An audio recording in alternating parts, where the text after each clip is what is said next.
In this video, I'll guide you through how to fix Windows keys not working in Windows 11.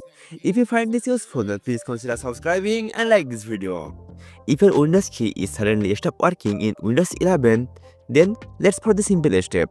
At first, click on the Windows key and search for Settings. From the Settings tab, click on Accessibility. Then scroll down and click on Keyboard and make sure your filter key is turned off. Then close this window. Again, click on the Windows key and search for Task Manager.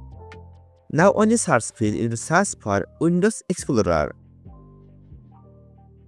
Once you find Windows Explorer, then select it and right-click on it. Now click on Restart. I hope this will fix this issue. If it doesn't work for you, then other thing we can do. Again, click on the Windows key and search for Device Manager. After opening Device Manager, you need to expand Keyboard. Now we need to find the keyboard driver and right-click on it.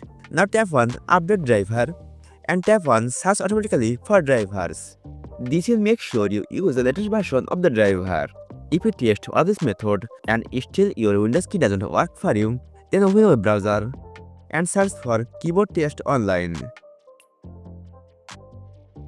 Now open Internet's website, then tap on the Windows key. That should show your Windows key is working or not. I hope you found this very useful.